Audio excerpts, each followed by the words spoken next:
Hi, my name's Tim Manchester. I'm a freshman at UMass Amherst and a math major, and today I'm here to talk to you about concentrated solar power and why it is the energy of the future. What is it and how does it work?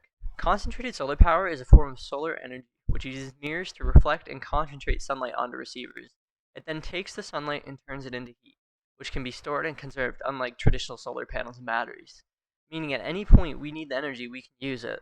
This thermal energy can then be converted into electricity through the use of steam turbines. This process of powering steam turbines is very similar to fossil fuels generation. However, unlike fossil fuel generation, it doesn't create carbon, which leads me to my next slide. Why do we need it? In today's day and age, CO2 is produced at an insane rate. In 2017 alone, fossil fuel generation contributed to 93% of the United States carbon emissions for the entire year. This is a problem because the creation of CO2 causes heat to become trapped within the atmosphere and leads to an increase in temperatures around the world.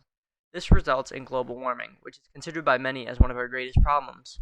This is why we need CSP, because it doesn't produce CO2 and can be used to help reduce carbon emissions and provide clean energy to millions of people around the world. If the U.S. was to integrate CSP into all current fossil fuel plants across the country, it would not only reduce carbon emissions, it would help provide 11 to 21 million gigawatts of clean energy.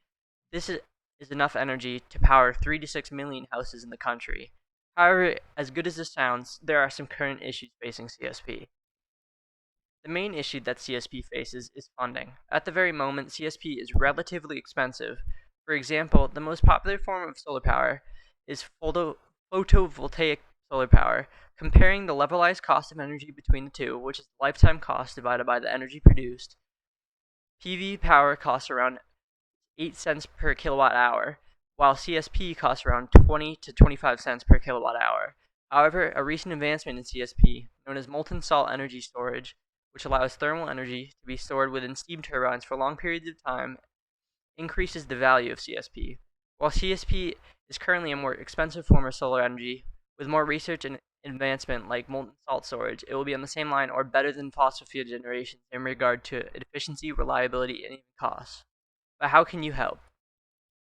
One of the main ways CSP can become a viable solution is by obtaining more funding for research and development of the technology. One of the main ways this can happen is through the government. As solar power is becoming a more viable technology, senators and state governments are beginning to give grants for research into this technology. Write your state's respective senator asking them to give a grant for CSP research and explaining how this technology could greatly benefit their state by creating clean energy and reducing emissions. Another way to help make CSP a widespread option would be to vote for a candidate that supports a Green New Deal. While Bernie Sanders has dropped out of the race, he is a great example of a candidate that had an expansive Green New Deal that included solar energy as a plan for the future. Thank you for your time.